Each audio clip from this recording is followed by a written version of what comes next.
Hey guys, and welcome back to the channel.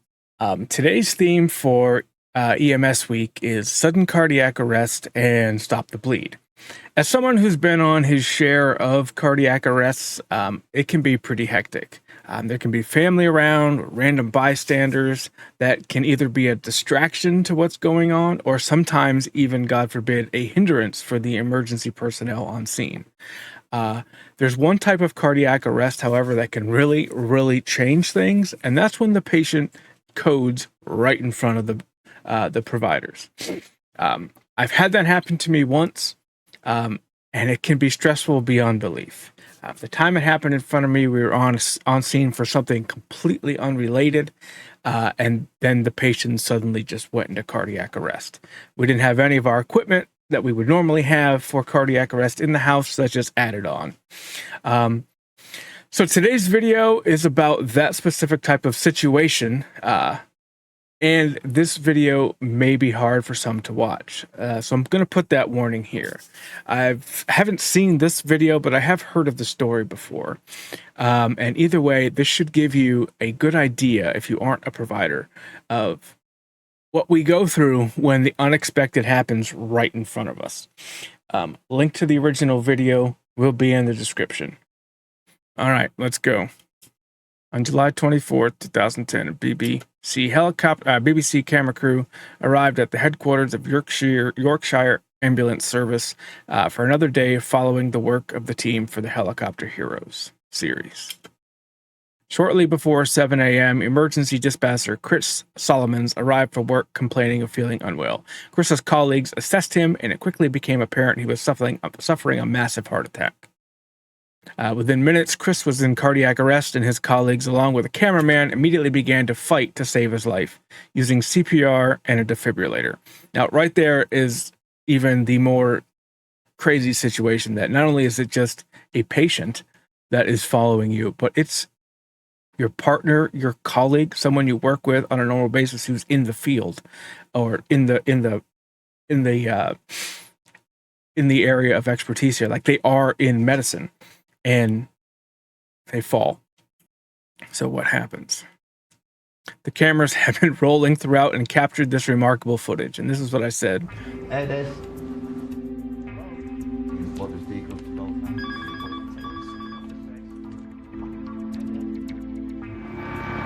21-year-old male has fallen 40 foot, over. Yeah, roger, I'll receive 40 foot fall, 21-year-old, 237-816, hello.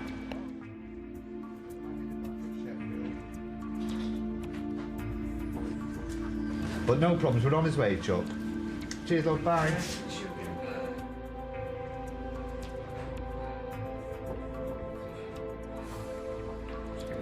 You know, well, the last one, no diabetes, epilepsy, no problems with that.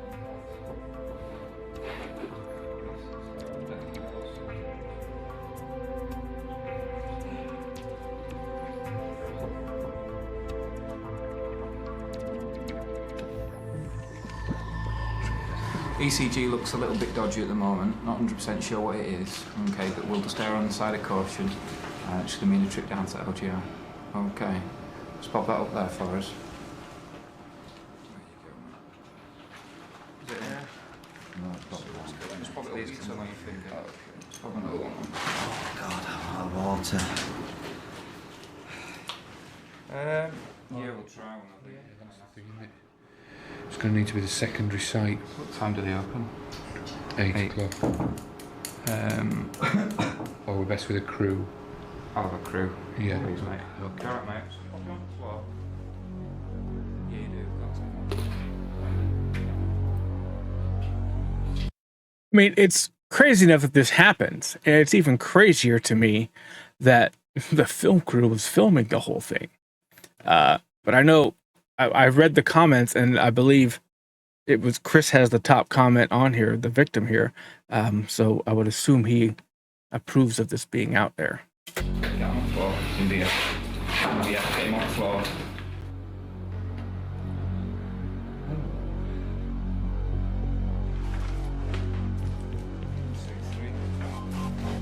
Just went unresponsive.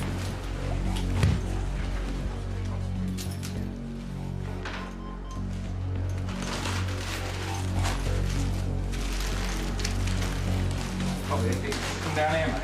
Yeah, we'll do that.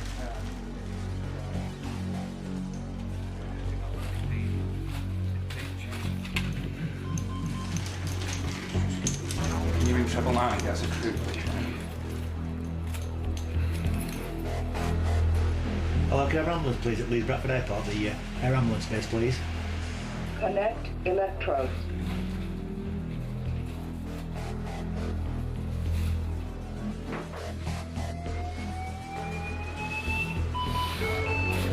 Oof.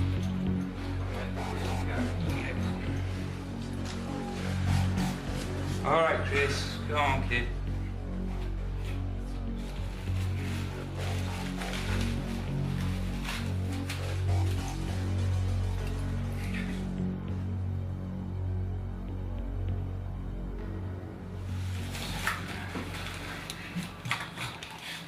Go on, Chris. Chris? You with us, mate? Chris?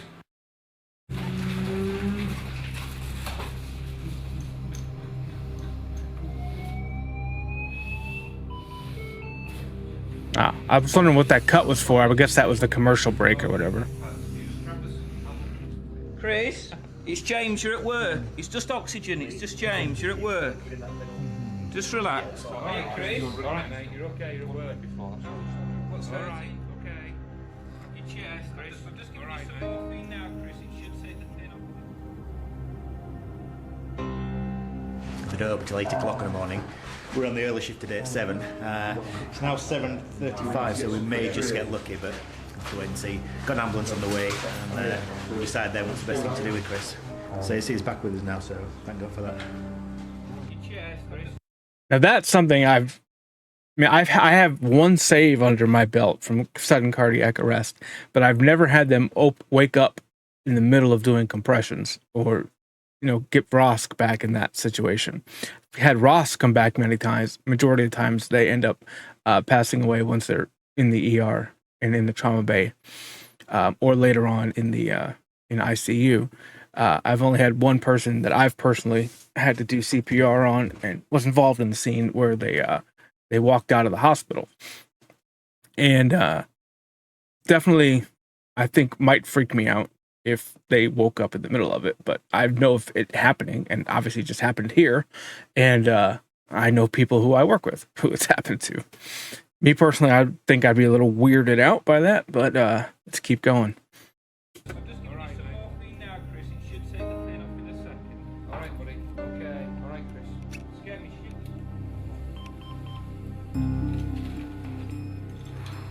Okay. Should we just reanalyse everything then? We're back in Back in normal sinus rhythm. Okay. He's got a lining. He's had no adrenaline. He's had aspirin. the CPR and He has had buckle and CPR and shocks. 2 shots. Scared yourself, my word. All right, buddy. Okay. Chris, Had to shock him twice, trying to get the heart back into a normal rhythm, and we've worked on him with some CPR as well, and managed to get him get some output. And we're just trying to stabilise him now to get him down to the LGI so that we can get some of the cardiac team to look after him from there. All right, Chris. All right, mate. You're okay. You're at work. what's All right. hurting? Okay. Never got the aircraft out so fast. Hopefully we can use it. If we can't, it's going to be a real pain for us. All right. Cheers. Thanks. Bye. Crew's here.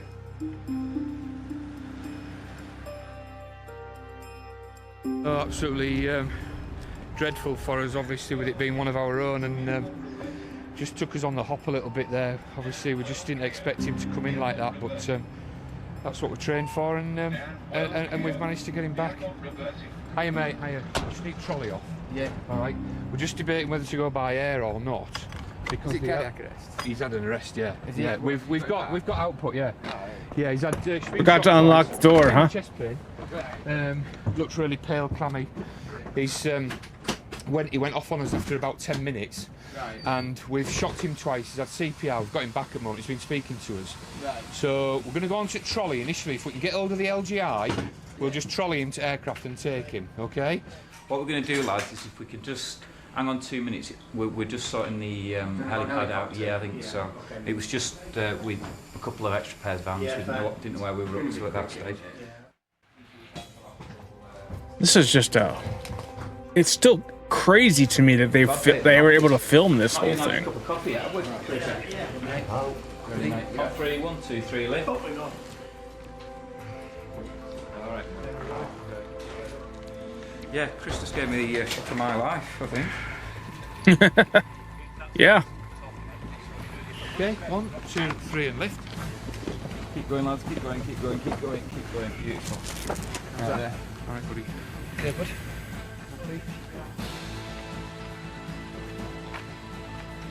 Okay. Try not to do anything stupid like that in the flight on the way down for me, because me and you are barely talking as it is at the moment. All right.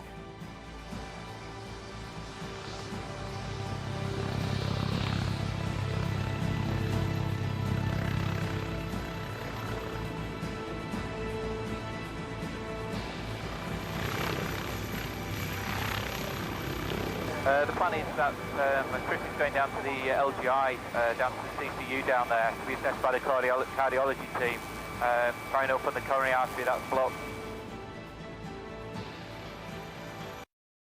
So I don't know what the exact protocol would be over there. This is obviously in the United Kingdom.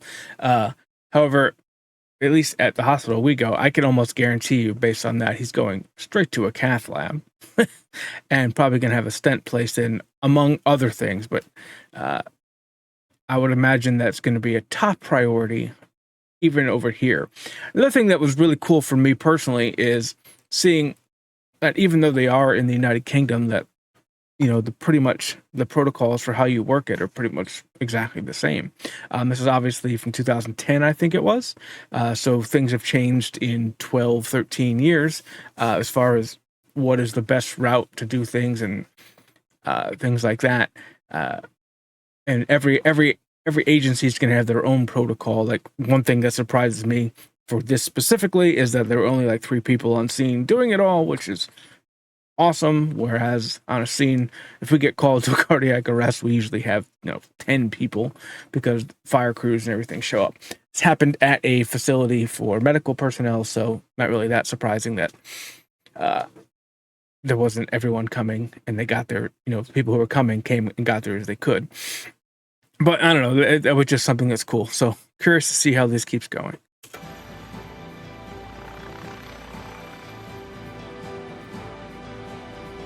Ready? 1, 2, 3, and lift.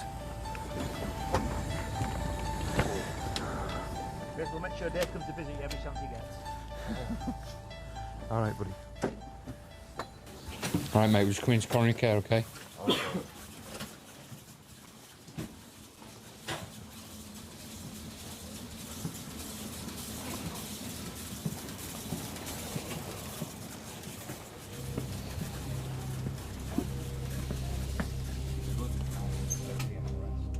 Two shocks, 200 and 300, back into a sinus rhythm. Systolic's been initially hypotensive at 70, 500 fluid challenge, which is put him up to a systolic of 118. All right, buddy. Pain score is still about a 7. No air under there anymore. We've come into coronary care at the LGI. Obviously, this is what they specialise in here, so he's in the best place that he can be. We're just getting him transferred over to the team here, and then obviously we'll leave him from here, but going on from here they'll probably take him to the cath lab and just have a look with the x-ray and see where the blockage is. So in this case, he didn't go straight to the cath lab. He said coronary care first. They'll get him set up, and like you said, then he'll probably go straight to the cath lab, get a look to see exactly where the blockage is, and then take care of it. And they'll determine where they go from there.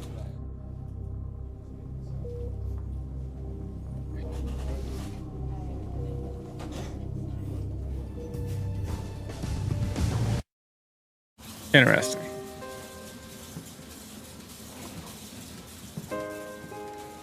Another commercial break, it looked like. Okay, there we go. Or where the commercial would be. It's our bread and butter. We deal with that every day of the week, but it's very, very different when you're having to do it for someone you genuinely care about.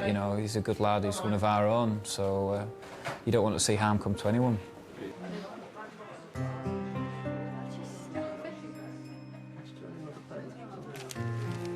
I was scared. I'll tell you, I was scared. because at one stage my hands they were just like that, and I just couldn't open them or move them, and the pins and needles was horrendous. I then realised that there was something going on, because I knew this wasn't any type of indigestion, because it was going down my legs as well, pins and needles down my legs. And it's not a thing I would like to experience again. I wouldn't like anybody to experience it again. No doubt.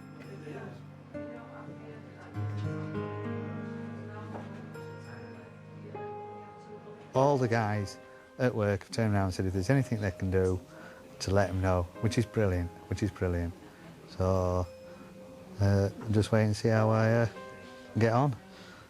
But I'm missing it already. India. Get him on the floor. 1, 2, 3. Leave Bradford Airport, the air ambulance basically.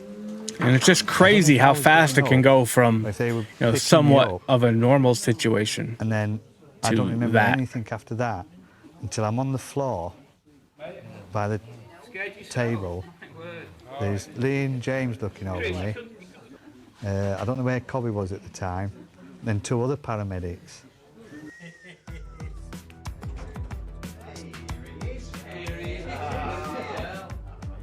Hi, mate. Matey, all right? Not too bad. You Just okay? be careful. All right, no, brilliant. I'm fine.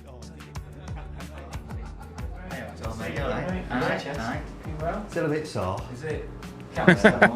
I imagine so. That bit there. Well, we just got rid of it short, man.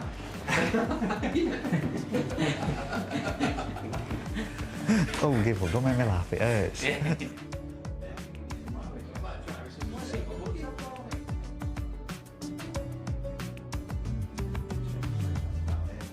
Knowing that it was James's official last day, I wanted to come up and see him before he went back out on the road just to say thank you. I mean, I didn't know Lee was going to be here. He kept that secret from me. But no, I just basically wanted to see James before he went off duty because I knew I'd see Lee another day. But to see them both in the same day is great, and just to say my thank you to them.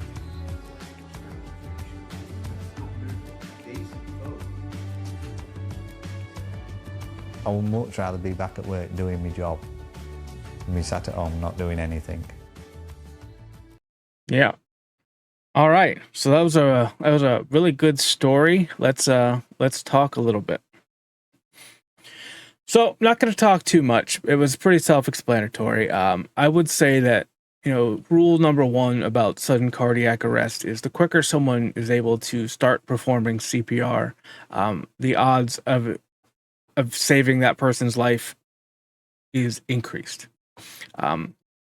So I would always recommend to anyone out there to at least learn the basics, learn your CPR, know where your AEDs are in the workplace. I wouldn't expect people to have them at home, but in the workplace, know where they are, know what to do, have a plan in place. It can be a tough time, and especially when, like they said, when it's one of your own that goes down. Thank God it's never happened to me, and I hope it never does. But yeah, it can be a tough time, and it's not sometimes the easiest thing for people to talk about. Like I said, a lot of us in EMS have pretty dark humors. Me personally, I like to think that I'm a cold heart as far as how I respond to things, because I don't know. I look at myself as I'm part of I'm a cog in the wheel. Like when I'm on a cardiac arrest scene, I have my job and I do my job, and whatever I'm supposed to do for that job to make the wheel go around is what I do. And that's true of any scene, not just cardiac arrest. But in those scenes, I have what my responsibility is. And if I do my responsibility right, then I should hold myself up high that I did everything I could. What happens at the end is our job is to get them to the hospital, and hopefully in a state that they can be saved if it's even possible. Doesn't always happen. More than likely, it's not going to happen. That's the truth of the matter. But I try not to. I definitely don't take it home, and I try not to dwell on it too much, because you end up killing yourself. with the mental health side of things. Anyway, I'm done babbling for now. Again, I'm not doing my normal spiel, but if you did learn something, if you enjoyed this, please leave comments below. Contact me on Discord. My work partner is also on our Discord, so either one of us would be happy to talk about things that we can. But yeah, like, subscribe. That's the best way to help get this message out. I want to thank Chris Solomon for actually having this out there for lay people and even professionals to see. And I hope everyone had a great day, and I will catch you all next time.